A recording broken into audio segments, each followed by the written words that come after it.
Telangana times news ప్రేక్షకులకు స్వాగతం. మనిషి సైన్స్ అండ్ టెక్నాలజీ రంగాలలో ఖండాంతరాలకు తన తెలివితేటలను వ్యాపింపజేస్తూ ఆకాశం చివరి వరకు వెళ్తూ మరి ఎన్నో అద్భుతాలను ఈనాడు సాధిస్తున్నాడు. గ్రహాంతర వాసులను కూడా గుర్తిస్తున్నాడు. కానీ తన సొంత గ్రహంలోనే భూమిపైన తనతో పాటు జీవిస్తున్న మనుషుల పట్ల మాత్రం చాలా క్రూరంగా ఒక వింత జంతువుగా మరి ఎందుకు ప్రవర్తిస్తున్నాడో ఇక్కడ అర్థం కానటువంటి సమస్య. వివరాల్లోకి వెళ్తే నాగర్ కర్నూల్ మండలంలో కుమ్మెర మల్లన్న జాతర అనేది ఇది ప్రతి శివరాత్రి పండుగ సందర్భంగా ఒక వారం 10 రోజుల పాటు జరుగుతుంది. ఇది నాగర్ కర్నూల్ చుట్టుపక్కల ప్రాంతాల నుండి అనేక మంది భక్తులు ఇక్కడికి విచ్చేసి తమ మొక్కులు చెల్లించుకుంటారు. అయితే ఈ క్రమంలో ఈ కుమ్మెర గ్రామంలోనే ఉండేటువంటి చాకలి బీసీ కులానికి చెందినటువంటి చంద్రకళ తన కొడుకు గణేష్ కోడలు 2 నెలల చిన్నారితో కలిసి దైవ దర్శనం చేసుకోవడానికి ఈ కొండపైకి వెళ్ళడం జరిగింది. అంటే ఈ కుమ్మెర మల్లన్న జాతర అనేది ఒక ప్రకృతి ఒడిలో ఉంటుంది. చూడడానికి చాలా చక్కగా ఉంటుంది. ప్రకృతిని పూర్తిగా ఆస్వాదించే అవకాశం ఉంటుంది. సుమారు ఒక 2 కిలోమీటర్లు కొండపైకి ఎక్కిన తర్వాత మల్లన్న దేవాలయం అనేది మనకు కనిపిస్తుంటుంది. అయితే ఈ క్రమంలో వీళ్ళు చంద్రకళ వారి యొక్క కొడుకు గణేష్ కోడలు చిన్నారి ఆ గుళ్ళోకి ప్రవేశించేటువంటి సమయంలోనే అక్కడ ఉన్నటువంటి పాలక మండలి మరి వీరు కాంగ్రెస్ నాయకులుగా మరి అక్కడ చెలామణి అవుతున్నారు. సర్పంచ్ పాలక మండలి సభ్యులందరూ కూడా కలిసి చంద్రకళ కుటుంబాన్ని గుళ్ళోకి వెళ్ళనీయకుండా అడ్డుకున్నారని ఇక్కడ స్థానికుల ద్వారా తెలుస్తుంది. మరి మేము గుళ్ళోకి ఎందుకు వెళ్ళొద్దు, ప్రతి సంవత్సరం వెళ్ళి మేము మొక్కులు చెల్లించుకుంటాం, ఈ సంవత్సరం మేము ఎందుకు వెళ్ళొద్దు, దేవుడు అందరికీ ఒకటే కదా అని ప్రశ్నించిన పాపానికి ఈ చంద్రకళ కుటుంబం పైన పడి అమానుషంగా రాక్షసుల మాదిరిగా మరి ఇష్టం వచ్చినట్లు కొట్టారు.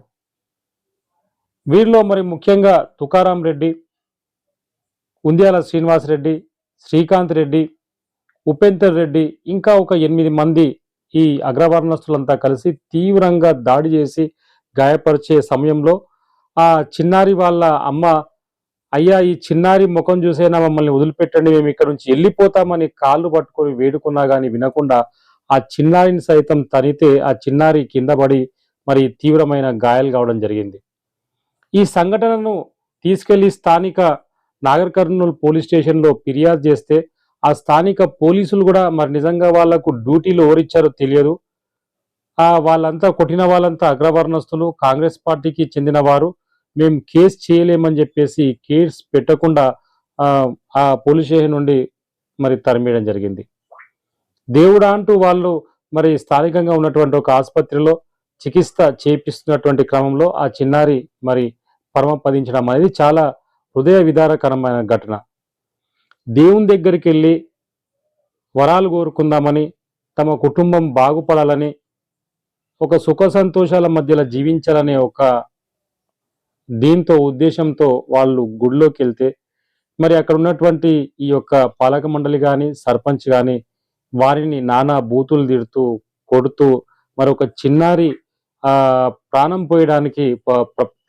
పోవడానికి కారణమయ్యారు. మరి నిజంగా ఇది సభ్య సమాజం అంతా కూడా కలిసి తలలు దించుకునేటువంటి ఒక చర్యగా మనమందరం ఇక్కడ భావించవలసిన అవసరం ఉంది. ఇంకా మనం ఏ సమాజంలో ఉన్నాం? కులాలు, మతాలు వీటిని అడ్డం పెట్టుకొని సాటి మనుషులను చూడకుండా అత్యంత కిరాతకంగా దాడి చేసి మరి చచ్చేలాగా కొట్టడం అనేది ఏ సంస్కృతి, ఏ సంప్రదాయం, మరి ఎక్కడి నుంచి మనం నేర్చుకున్నామో అర్థం కావడం లేదు. మేము షెడ్యూల్డ్ కులాల హక్కుల పరిరక్షణ సంఘం ద్వారా ఈ ఘటనను పూర్తిగా ఖండిస్తున్నాము. మరి నిజంగా బాధితులకు మరి ప్రభుత్వం అండగా నిలబడి వారికి న్యాయం జరిగే వరకు మరి అండగా ఉండాలని మేము ప్రభుత్వాన్ని కోరుకుంటున్నాం. మరి ముఖ్యంగా ఇక్కడ ఏదైతే నాగర్ కర్నూల్ పోలీస్ స్టేషన్లో ఈ ఫిర్యాదుదారులు బాధితులు వెళ్ళి ఫిర్యాదు చేస్తే వాళ్ళ ఫిర్యాదును తీసుకోకుండా తాత్సారం చేసి ఉల్టా వాళ్ళను భయపెట్టి మరి పంపించి వేసినటువంటి ఎవరైతే పోలీస్ సిబ్బంది ఉన్నారో వాళ్ళని తక్షణమే సస్పెండ్ చేసి రిమూవల్ చేయాలని మేము డిమాండ్ చేస్తున్నాం. అదే మాదిరిగా బాధిత కుటుంబానికి సుమారు ₹1,00,00,000 నష్టపరిహారాన్ని ఇవ్వాలని కూడా డిమాండ్ చేస్తున్నాం. మరి భవిష్యత్తులో ఇలాంటి సంఘటనలు పునరావృతం కాకుండా తగిన చర్యలు తీసుకొని ఈ నిందితులను కఠినంగా శిక్షించాలని కూడా మేము ప్రభుత్వానికి మరి వేడుకుంటున్నాం. ధన్యవాదాలు. జై భీమ్, జై భారత్.